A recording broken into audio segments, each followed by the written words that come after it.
ರೀತಿಯಾದ ಚರ್ಚೆಗಳಾಗಿವೆ. ನಾನು ಆರ್ಡರ್ ಕೊಟ್ಟಿದ್ದೇನೆ ಅಂತ.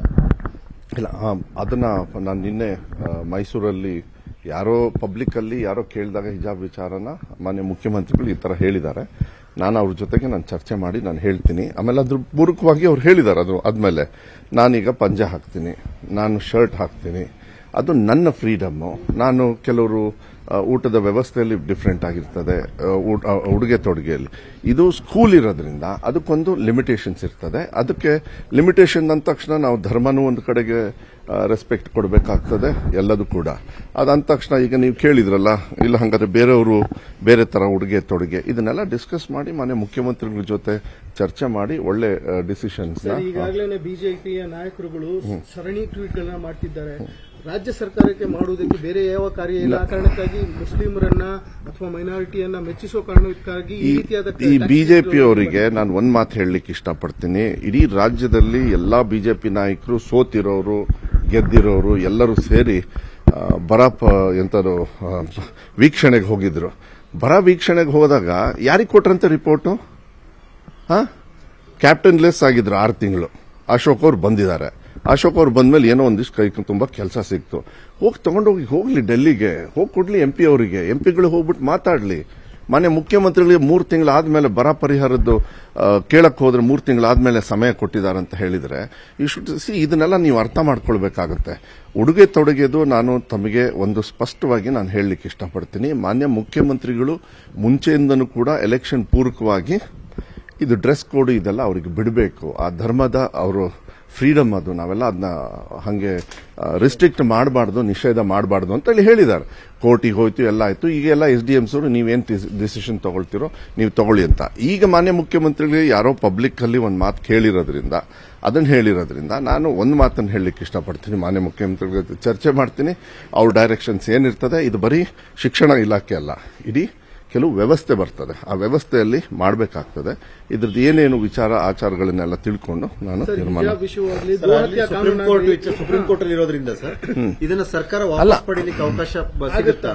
ಅದನ್ನ ನೋಡೋಣ. ಅದನ್ನ ನಾನು ಹೇಳಿದ್ನಲ್ಲ, ಲೀಗಲ್ ಆಗಿ ಅಡ್ವೊಕೇಟ್ ಜನರಲ್ ಅವ್ರಿಗೆ ಮಾತಾಡುವ. ಅದಕ್ಕೆ ನಾನು ಹೇಳಿದ್ನಲ್ಲ, ಶಿಕ್ಷಣ ಇಲಾಖೆ ಒಂದು ಕಾನೂನಿನ ಇತಿಮಿತಿಯಲ್ಲಿ ನಾವು ಕೆಲಸ ಮಾಡ್ತೀವಿ ಯಾವಾಗಲೂ ಕೂಡ. ಅದನ್ನ ಇವಾಗ ಮಾನ್ಯ ಮುಖ್ಯಮಂತ್ರಿಗಳು ಹೇಳ್ಬಿಟ್ಟಿದ್ದಾರೆ, ನೀವು ಹೇಳಿದಿರಿ, ಅಪೋಸಿಷನ್ ಅವ್ರು ಹಿಂಗೆ ಹೇಳ್ತಾ ಇದ್ದಾರೆ ಅಂತ ಹೇಳಿದಾಗ ಇದು ಚರ್ಚೆ ಮಾಡಿ ಮಾನ್ಯ ಮುಖ್ಯಮಂತ್ರಿಗಳ ಡೈರೆಕ್ಷನ್ಸ್ ಅಲ್ಲಿ ಕಾನೂನಿನ ಇತಿಮಿತಿಯಲ್ಲಿ ಎಲ್ಲರಿಗೂ ಫ್ರೀಡಮ್ ಬರಂಗೆ ಕುತ್ಕೊಂಡು ಯಾರಿಗೂ ತೊಂದರೆ ಆಗದೆ ಇರೋ ರೀತಿಯಲ್ಲಿ ಇದನ್ನ ನಾವು ಡಿಸಿಷನ್ಸ್ ನ ತಗೊಳ್ತೀವಿ. ಈ ರೀತಿಯಾದ ತೀರ್ಮಾನಗಳನ್ನು ಕೈಗೊಳ್ಳಬೇಕಾದ್ರೆ ಸರ್ ಸಬ್ಜುಡೀಸ್ ಯಾವ್ದಾಗುತ್ತೆ ಅದನ್ನು ಕೂಡ ಮಾನ್ಯ ಸಿದ್ದರಾಮಯ್ಯ ಅವರು ಏನೇ ಇದ್ರೇನು ಅದನ್ನೆಲ್ಲ ವಿಚಾರ ನೋಡಿ ಹೇಳ್ತಾರೆ. ಬಿಕಾಸ್ ಅವರು ವಕೀಲರು, ಅವ್ರು ಬೈ ಪ್ರೊಫೆಷನ್ ವಕೀಲರು, ಅವ್ರು ಬಹಳ ತಿಳುವಳಿಕೆ ಇರೋರು. ನಾನು ಅದ್ರ ಬಗ್ಗೆ ನಾವು ನೀವು ಪ್ರಶ್ನೆನೇ ಮಾಡಬಾರದು. ಅದನ್ನೆಲ್ಲ ಕೇಳ್ತಾರ. ಆನರಬಲ್ ಚೀಫ್ ಮಿನಿಸ್ಟರ್ ಅಂತ ಹೇಳಿದಾಗ ಇದನ್ನೆಲ್ಲ ವಿಚಾರ ಮಾಡಿ ಹೇಳಿರ್ತಾರೆ. ಈಗ ನೋಡೋಣ, ನಿನ್ನೆ ಸಾಯಂಕಾಲ ಈ ರೀತಿಯಾದ ವಿಚಾರಗಳನ್ನ ಬಿಜೆಪಿ ತಗೊಂಡಾಗ, ಅದು ಗೋಹತ್ಯೆ ಕಾನೂನಾಗ್ಲಿ, ಹಿಜಾಬ್ ಆಗ್ಲಿ, ಈ ವಿಚಾರಗಳನ್ನು ತಗೊಂಡಾಗ ನೀವು ತೀವ್ರವಾಗಿ ವಿರೋಧಿಸಿದ್ರಿ. ಅವರಿಗೆ ಪ್ರೋಗೇಟಿವ್ ಆಗಿ ಮಾಡುವ ಕೆಲಸವನ್ನ ಬಿಟ್ಟು ಈ ರೀತಿ ಇಂಪಾರ್ಟೆನ್ಸ್ ಕೊಡ್ತಿದ್ದಾರೆ. ಈಗ ಅವರು ನಿಮ್ಮನ್ನ ಟೀಕಿಸ್ತಿದ್ದಾರೆ. ಅಲ್ಲ, ಟೀಕಿಸೋದಲ್ಲ, ಜನರು ಅವ್ರನ್ನ ಸೋಲಿಸಿದ್ದಾರೆ. ಫಸ್ಟ್ ಅವ್ರನ್ನ ಅರ್ಥ ಮಾಡ್ಕೊಳ್ಬೇಕು. ನಮ್ಮನ್ನು ಗೆಲ್ಸಿದ್ದಾರೆ, ಯಾರು ನಾವು ಟೀಕ್ಸ್ಕೊಂಡು ಅಲ್ಲ, ಎಲ್ಲ ನಮಗೆಲ್ಲ ಕೆಟ್ಟದಾಗ ಹೇಳಿದ್ರಲ್ಲ, ನಮ್ಮನ್ನ ಗೆಲ್ಸಿ ರಾಜ್ಯದ ಜನತೆಯಲ್ಲಿ ಕೂರಿಸಿದ್ದಾರೆ. ಇಂಥ ತೀರ್ಮಾನಗಳನ್ನ ಸರಿ ಇದ್ರೆ ತಗೊಳ್ಳಿ ಅಂತ ಹೇಳಿದ್ದಾರೆ. ಅದು ತಗೊಳ್ತಕ್ಕಂಥದ್ದು ನಮ್ಮ ಕರ್ತವ್ಯ ಆಗ್ತದೆ, ಅದನ್ನ ನಾವು ಮಾಡಬೇಕಾಗ್ತದೆ. ಅದರಲ್ಲಿ ಇದೊಂದು ಬಂದಿದೆ. ಈಗ ಬಿಜೆಪಿಯವ್ರಿಗೆ ಏನಾಗ್ತದೆ, ರಾಜ್ಯದಲ್ಲಿ ಬರ ಇರೋದು ತಲೆ ಕೆಡ್ಸ್ಕೊಂಡಿಲ್ಲ. ಅವ್ರಿಗೆ ಒಂದೇ ಸತಿ ಉಡುಗೆ ತೊಡಗೆದು.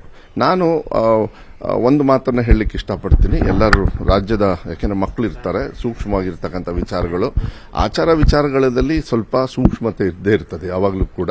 ಅದನ್ನ ಪೊಲಿಟಿಸೈಸ್ ಮಾಡ್ಕೊಂಡು ಹೋಗ್ತಕ್ಕಂಥದ್ದು ನೆಸೆಸಿಟಿ ಇಲ್ಲ. ನಾನು ಇಷ್ಟು ಹೇಳ್ಬೋದು ಅಷ್ಟೇ, ಬಿಜೆಪಿ ಈ ಕೆಲಸ ಬಿಟ್ಟು ನಮಗೆ ಬರ್ತಕ್ಕಂಥ ಪಾಲ್ ಅಲ್ಲಿಂದ ತಗೊಂಬರ್ರಿ ಅಂತ. ಅವರು ಪಾಲಿನ ವಿಚಾರ ಒಂದು ಕಡೆ ಸರ್, ಈಗ ಅಲ್ಲೊಂದ್ ಕಡೆ ಅದು ವಿವಾದ ಆಗಿತ್ತು, ತಣ್ಣಗಾಗಿತ್ತು. ಈಗ ಪುನಃ ಅದು ಒಂದು ವಿವಾದ ಅನ್ನುವಂತ ರೀತಿ ಅಲ್ಲ. ಒಂದ್ ನಿಮಿಷ, ವಿವಾದ ಅವ್ರು ಮಾಡ್ತಾ ಇದ್ದಾರೆ ಹೊರತು ನೀವು ಮಾಧ್ಯಮದವರು ಮೂಲಕನ ನಮ್ಮನ್ನ ಇವಾಗ ಜನರಿಗೆ ವಿವಾದಕವಾಗಿರ್ತಕ್ಕಂಥ ಇದನ್ನ ತಗೊಂಡು ಬರ್ತಾರೆ ಅಷ್ಟೇ. ನಿಮ್ಮನ್ನ ಯೂಸ್ ಮಾಡ್ಕೊಂಡು ಅಲ್ಲ, ಯೂಸ್ ಮಾಡೇ ಮಾಡ್ತಾರೆ. ಈಗ ನೀವು ಬಂದು ಕೇಳಿದ್ರೆ ಅಂದ್ರೆ ಯೂಸ್ ಆಯ್ತಲ್ಲ. ನಮ್ಮ ಉದ್ದೇಶ ಯೂಸ್ ನಿಮ್ದಲ್ಲ ನಾ ಹೇಳಿದ ಅವ್ರು ಯೂಸ್ ಮಾಡ್ತಾರೆ. ಅವರಿಗೆ ಆ ಕೆಟ್ಟ ಬುದ್ಧಿ ಇದೆ. ಪರ ವಿರುದ್ಧವಾದ ಇನ್ನೊಂದು ಅವರಿಗೆ ಆಯ್ತು. ನಿಮ್ ಮಕ್ಳಿಗೆ ಹಂಗಾರೆ ಪಠ್ಯ ಪರಿಷ್ಕರಣೆ ಮಾಡದೆ ಹಂಗೆ ಬಿಟ್ಟಿದ್ದಿದ್ರೆ ನೀವು ಬಂದ್ ಫಸ್ಟ್ ಏನಂತ ಕೇಳ್ತಾ ಇದ್ರಿ? ನಿಮ್ ಮ್ಯಾನಿಫೆಸ್ಟೋ ಹಿಂಗಾಗಿದ್ರಿ, ನೀವು ಭಾಷಣ ಮಾಡ್ಬೇಕಾದ್ರೆ ಹಿಂಗ್ ಹೇಳಿದ್ರಿ, ನೀವು ಹಿಂಗ್ ಹೇಳಿದ್ರಿ ಅಂತ. ಪಾಸ್ಟ್ ಪಾರ್ಟ್ ಆಫ್ ಮ್ಯಾನಿಫೆಸ್ಟೋ ಅಲ್ಲ. ಕಾನೂನು ಎಲ್ಲರಿಗೂ ಸಮಾನತೆ ತರ್ತಕ್ಕಂಥದ್ದು ಅಂತ ಹೇಳಿ ಅದರೊಳಗೆ ಇದೆ. ಸರ್ವ ಜನಾಂಗದ ಶಾಂತಿಯ ತೋಟ. ದಯವಿಟ್ಟು ನೀವು ಮ್ಯಾನಿಫೆಸ್ಟೋ ಪ್ರಣಾಳಿಕೆ ಉಪಾಧ್ಯಕ್ಷ ನಾನು, ನಮ್ದು ಹೆಡ್ಲೈನ್ಸ್ ಇದೆ, ಕಾಂಗ್ರೆಸ್ ಪಾರ್ಟಿ ಅಲ್ಲ. ಕರ್ನಾಟಕ ರಾಜ್ಯವನ್ನ ಸರ್ವ ಜನಾಂಗದ ಶಾಂತಿಯ ತೋಟ ಮಾಡಕ್ಕೆ ನಾವು ಹೊರಟಿರೋದು ಅಂತೇಳಿ ಬಿಜೆಪಿ ಹೇಳ್ತಿರೋದು ಸರ್, ಅವ್ರ ಕದಡ್ತಿದ್ದೀರಾ ಅಂತ ಹೇಳಿ. ಅಯ್ಯೋ ನಿಮಿಷ, ಆ ಶಾಂತಿಯ ತೋಟಕ್ಕೆ ಈ ರಾಜ್ಯದ ಜನರು ಮತ ಹಾಕಿದ್ದಾರೆ, ದಯವಿಟ್ಟು ಅರ್ಥ ಮಾಡ್ಕೊಳ್ಳಿ. ಆಮೇಲೆ ಒಂದ್ ನಿಮಿಷ, ಈ ದೇಶದೊಳಗೆ ವಿಷ ಬೀಜ ಬಿತ್ತದವ್ರೆ ಅವರು, ಅದನ್ನ ಕಿತ್ತಾಕ್ತಾ ಇರೋದೇ ಈ ರಾಜ್ಯದ ಜನತೆ. ತಿಳ್ಕೊಬಿಡಿ, ವಿಷ ಬೀಜ ಬಿತ್ತುತ್ತಾ ಇರೋದು ಅವರು. ಅವರನ್ನ ಸೋಲಿಸಿ ರಾಜ್ಯದ ಜನರು ಆ ವಿಷ ಬೀಜನ ತೆಗೆದು ಆಚೆ ಹಾಕಿದ್ದಾರೆ.